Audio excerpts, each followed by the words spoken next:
Hello everyone. This is May 2nd, 2016, and I am here in the Osirian chamber above the New Earth Star Sanctuary. And I imagine you can hear the little birdies in Kauai where I'm sitting in real life. They're all chirping and having a good time out there. This is part 2 of Arcadia Starstream. So I suggest that if you haven't listened to part 1, or you need to familiarize yourself with it again, that you do so now before you continue with this video.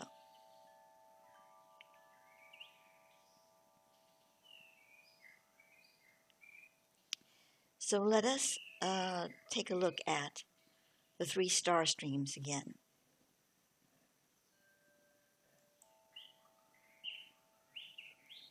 Just briefly, we have Omicron, which is a star system in the northern circumpolar constellation of Ursa Major. We have Orionis, which is a 5-star system in the constellation of Orion, just to the southwest of Aniltak. I almost choked on that one. It is approximately 1,150 light years from Earth. And we have Stella Maris, which is a name of Ursae Minoris, or Polaris, the brightest star of Ursa Major. I've been shown that these 3 star streams are not just bringing through what's in their location. It is like 3 massive cable lines with optic fibers in them, and those optic fibers are in the millions, and they are connected to all these other resources of the universe, very specific ones out there, but a lot of them. So when these 3 star streams open up, they're bringing through massive amounts of potential communication with the universe, directly feeding into the Earth, into the central sonatoma of this planet, and out through all the major portals of the planet. So I say potential because it's not like everything hits us at once when this door is opened, but it is there, and things start happening. Streamings start coming through from the furthest reaches of the universe, one might say.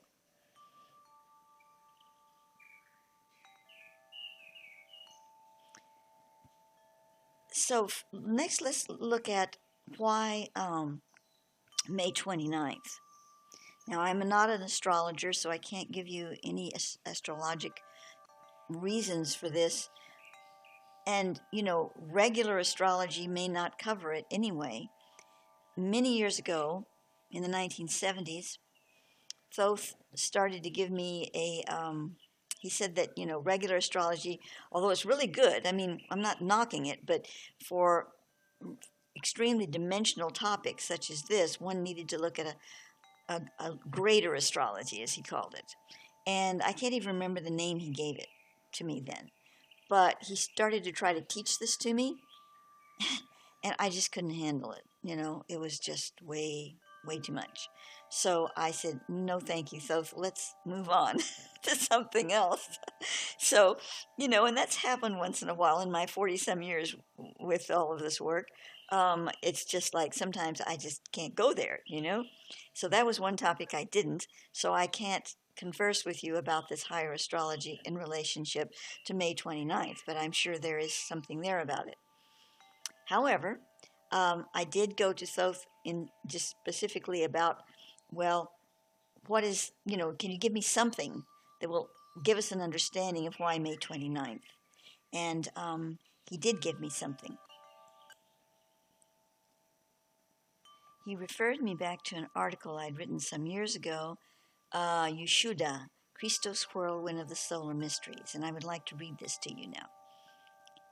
Function: the movement of emptying and filling the cup or containment field that is whirling or spinning light codes, creating CRPs, critical rotational positions, in the axis of the crystalline particles of the planet. This whirling motion is stimulated through what we would call the Christ consciousness or cosmic Christ consciousness. But first, let us go back to the beginning of the story. Star suns are what Thoth calls the living lights. They are, in essence, each composed of many trillions of angels and other shining ones, which have been given various names by the religions of the earth. The pulsing energy from the central sun of this universe streams through the cosmos. All particles of matter respond to the sacred touch of the pulse. This response is an awakening of being. It is not consciousness, not yet. It is a form of attraction to consciousness, the divine song of matter to its maker, in this instance to the central sun of this universe, creates paths of resonance that, in more complex formations of matter, become vessels for consciousness. As souls incarnate into matter, they create sheaths of response to the cosmic pulse. The initial sheaths are not conscious but sentient. They respond to stimulus but do not ponder or perceive why they do.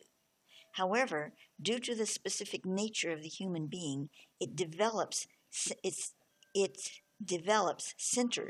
in the body that secrete chemicals which stimulate the brain to receive a sophisticated awareness of self, environment, and others. Different stages of humanity have been on different levels in percentage of what part was consciousness and what part sentient. The stream of soul incarnations into the developing natural species of human that we see as the primitive first man was mostly sentient. The incarnating humans from what Thoth refers to as the solar races and the Nephilim, two different arrivals of humans, came here already endowed with a full set of consciousness. There were some other smaller human groupings hailing off-planet as well, also fairly conscious. The Christ consciousness, however, is a sheath of response to source that touches into and yet goes beyond location, i.e. universal central sun, radiating in response to its own beauty as a reflection of all. This is the Christic ray that penetrates and creates the Christic sheath in every human being. Even those humans whom we view as deomonic incarnate contain the Christic sheath. However, for them, it is locked away in a chamber they have spun of their own devices, but it is still there. Yeshua, the Christed Master, whose Christic sheath encompassed his whole being, looked at no one without seeing and experiencing their Christ self. So now forward again to the Yeshuda. This is a natural dynamic which emanates from the central sonatoma of all planets that contain incarnated souls which have evolved as a world consciousness to a certain degree of evolution. The Yeshuda projects out from the center of the planet, being called by the central sun of the galaxy, summoned further by the central sun of the universe.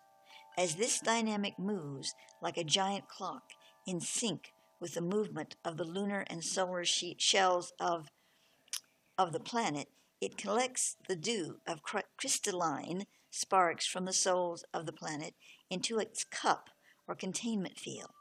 The stem of the Yeshuda feeds these sparks down into the inner earth sonatoma. They are then sent outward from the earth sonatoma back into the cup, reborn with new light programs, and poured back like rain from glorious thunderclouds into the human soul spectrum once again. The Yeshuda is the primary mechanism for what we are calling ascension. Through its receiving and pouring out, it is the grail of our first and final hour on this planet, and all in between. It is really far beyond my capacity to write or talk about it. Thus I have resorted to a symbolic picture book telling of a much grander topic that I am simply not capable of fully perceiving or fully communicating what I do perceive about it. So I leave you here with an energy art representation. You may draw upon your Christ sheath and help to bring it forward more help to bring it forward more into your conscious experience. And the symbol I adapted from something that William Bueller and I believe Nicola Moss were working with, the basic symbol inside. And I, did my thing to it and created this logos. What they were working with they didn't have any idea it was called Yeshuda. It was a particular dynamic for the synergy work that William Buehler does, but Thoth referred to it as that, and that's how this topic developed and how I wrote this information here. So that's the emblem, the symbol, if you want to do a screen capture of it to work with. Now, how does this relate to our May 29th process? So, as we see these three massive cable lines coming from these stargates moving toward the planet, they are receptive. Well, let's put it this way. The Yeshuda is receptive to them, but only at a particular moment when its process is moving around the planet in a coordinates, doing its thing, and when it's in that receptive mode on that particular date, and the time would be, well, we're going to get to that later. It opens up and it receives these streams. It brings them into the planet, into the central sonatoma. It moves them through the Yeshuda membrane into the Uluru crack. But first it's going into the central sonatoma. Then it's coming up through the crack of Uluru in Australia. And as it does that, the crack expands and opens wider to receive all the codes. Then I was shown, and this is symbolic, but I was shown the companions of Horus, which are the company of beings that were in Egypt. They were a mixed race. They were mixed from the star lineages and the current human lineages on the planet at that time. When the original star beings left Egypt and left their children, so to speak, with the mixed races, they left the companions of Horus, they were called. And they were there to guardian and keep things going in that period of time, which they did, but eventually they had to leave too. A whole other story. I've written about it, but I'm not getting into it here. But I saw the companions of Horus symbolically as humans with hawk-headed bodies surrounding Uluru. And they were carrying the staff, the typical, more or less typical Egyptian staff.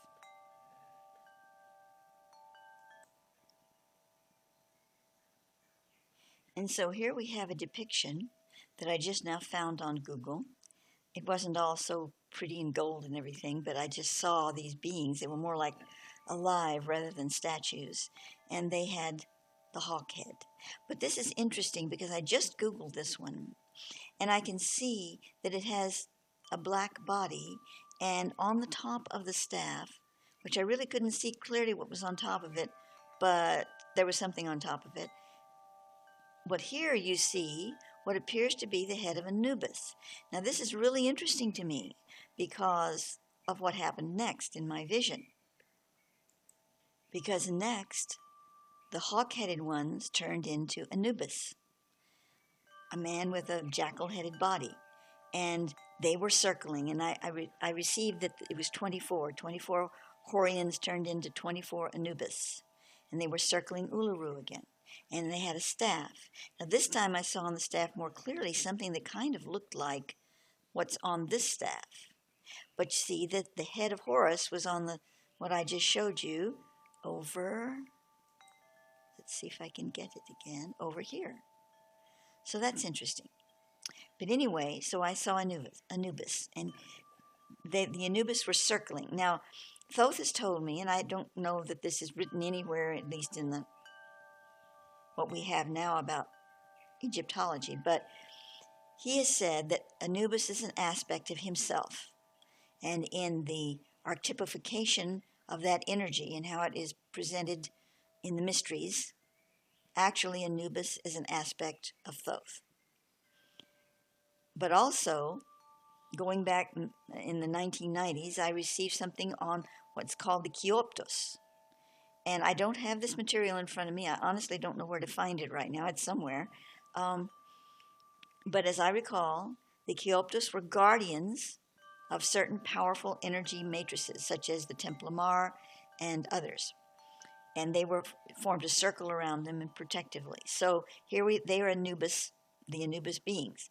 So when the Horians, the Horus-headed ones, the companions of Horus, turned into Anubis in this symbolic vision that I had, the Anubis were the ones that were assigned, and I believe the Chioptos indeed, were assigned to stimulate the energies within the crack of Uluru to permeate the planet. It's coming up from the, okay, let's trace the line. Comes in the Yeshuda, into the central sonatoma of the planet. Is drawn up from the central sonatoma of the planet by Uluru, by the crack in Uluru. It's almost like a vacuum, bringing it up. The crack widens, and then it is to send this energy out across the land into all these major portal points of the planet.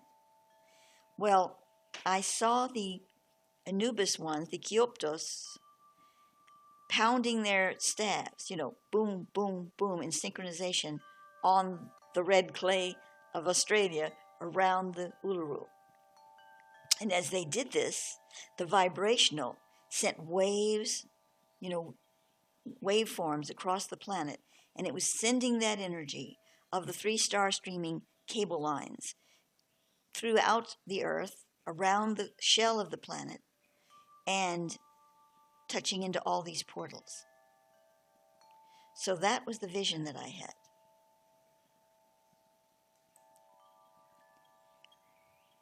And so, at the time of 12:15 p.m. at Uluru, and if you want to look up your time coordination, that is you can Google it. But in Australia, it would be Alice Springs time, because there's a lot of different time zones in Australia. It's very big. In fact, okay, I'm getting ahead of myself. So that's what you would do. Now, for me in Hawaii here, that time would be the next day in Australia. So, it's a vast time difference for some of us. Thoth has said, though, we're dealing with quantum entanglement, so don't get too caught up on the exact time this begins. However, Donna Evans, who is one of our Sholar sisters, which means she is a guardian of one of the hosting skulls for the Osiris Arising Project, hers is Sokar, will be taking Sokar to Uluru and be there for this occasion. And in doing so, the sisterhood, the guardians of the host skulls, are going to be working with those host skulls in tandem with her at that time.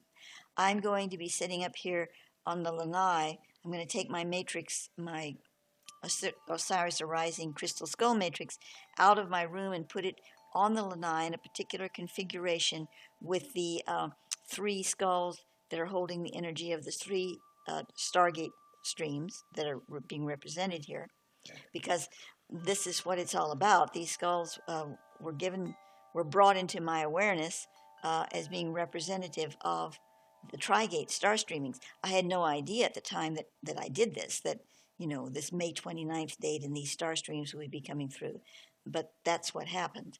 So now we're going to be setting this up here on my lanai, and several people here with me will be working with that, while the Sholar Sisterhood will be working with their skulls in a particular process. That's coming later, what that will be. And so Donna's going to be there then and performing that at that time.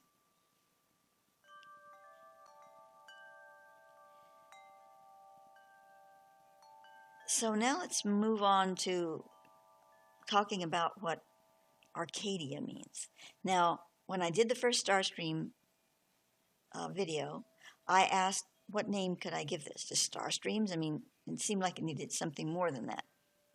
So I was given the word Arcadia. Now, I was kind of shocked because, what does this have to do with this topic? But, I had understood that Arcadia was connected as the name of the shepherds, the Arcadian shepherds in the picture that Poussin or whatever, I can't think of his name now, did of a painting that is very much entangled with the mystery of Rennes le Chateau in France. But I really didn't understand all of that very much.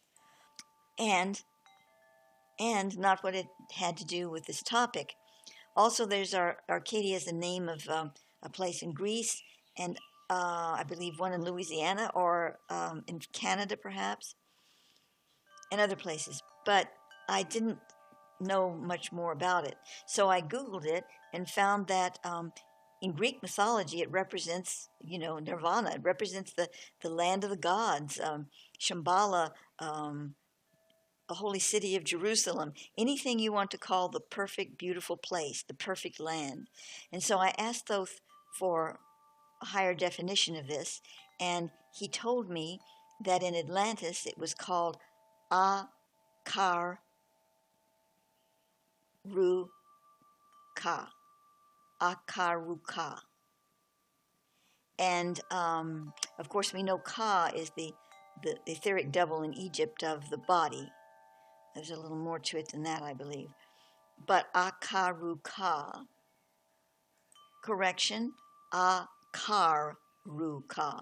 Akarruka,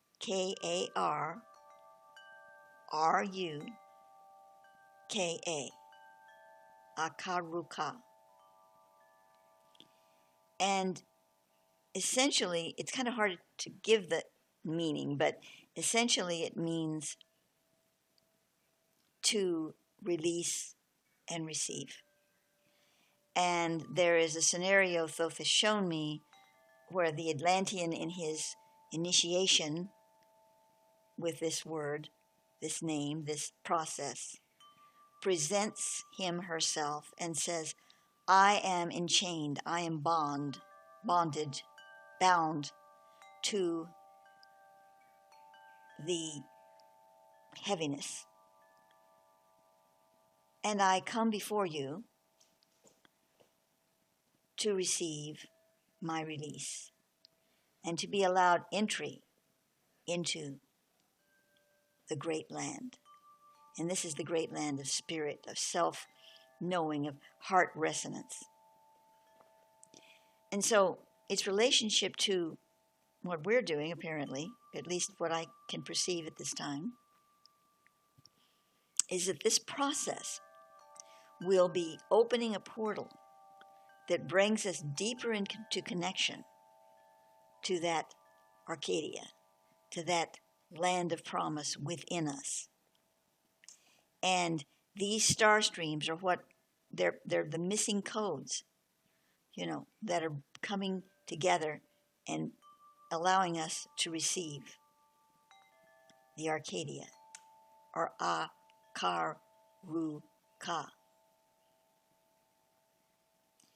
which could even be used as a mantra I'm receiving now if you wanted to, at the time that you choose to connect to the May 29th date, you could use that as a chant. Akar-Ru-Ka.